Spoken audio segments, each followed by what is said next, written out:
సఫారీగడ్డ మీద జరిగిన T20 one day సిరీస్లో డామినేషన్ చూపించిన టీమిండియా టెస్టుల్లో మాత్రం వెనుకబడింది. సౌత్ ఆఫ్రికాతో జరుగుతున్న ఫస్ట్ టెస్ట్లో భారత్ క్లిష్ట పరిస్థితిలో ఉంది. ఈ మ్యాచ్ మొదటి ఇన్నింగ్స్లో టీమిండియా 245 పరుగులకు ఆల్అవుట్ అయింది. కేఎల్ రాహుల్ తప్ప ఎవరూ రాణించలేదు.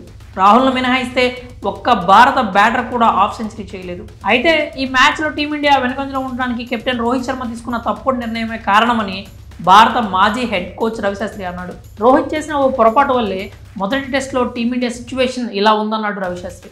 రెండో రోజు లంచ్ బ్రేక్ వద్ద బ్రిటిష్ టీం 49 పరుగులకు ఒక వికెట్ కోల్పోయింది. లంచ్ తర్వాత గేమ్ స్టార్ట్ అయినప్పుడు ప్రసిద్ధ్ కృష్ణ, శార్దుల్ ఠాకూర్తో రోహిత్ బౌలింగ్ చేయించాడు. ఓపెనింగ్ స్పెల్ వేసిన జస్ప్రీత్ బుమ్రా మహమ్మద్ సిరాజ్ను పక్కన పెట్టాడు.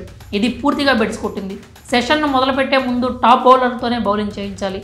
నేను కోచ్గా ఉన్నప్పుడు ఇదే చేశాం. కానీ సౌత్ ఆఫ్రికాతో రెండో సెషన్ తొలి అర్ధ గంటలో టీమిండియా చేసిన అతిపెద్ద తప్పు ఇదే అని రవిశాస్త్రి చెప్పుకొచ్చాడు. మరో మాజీ క్రికెటర్ సంజయ్ మంజరేకర్ కూడా ఇదే అభిప్రాయాన్ని వ్యక్తం చేశాడు. రెండో సెషన్ స్టార్టింగ్ స్పెల్ విషయంలో భారత్ పొరపాటు చేసిందన్నాడు. రోహిత్తో పాటు కోచ్ రాహుల్ ద్రవిడ్ తప్పకుండా ఈ విషయం మీద దృష్టి సారించాలని మంజరేకర్ సూచించాడు. బ్రేక్ టైంలో వాళ్ళిద్దరూ మాట్లాడుకునే బుమ్రా, సిరాజ్తో కాకుండా ప్రసిద్ధ్ శార్దుల్తో బౌలింగ్ చేయించి ఉంటారని వ్యాఖ్యానించాడు. ఇదే విషయంపై south Africa veteran pacer Vernon Philander కూడా రియాక్ట్ అయ్యాడు. బుమ్రాకు కాస్త రెస్ట్ ఇచ్చి తర్వాత బౌలింగ్ చేయించాలని రోహిత్, ద్రవిడ్ భావించి ఉంటారని అన్నాడు. కానీ టీమిండియా మాత్రం మంచి ఛాన్స్ మిస్ చేసుకుంది అన్నాడు.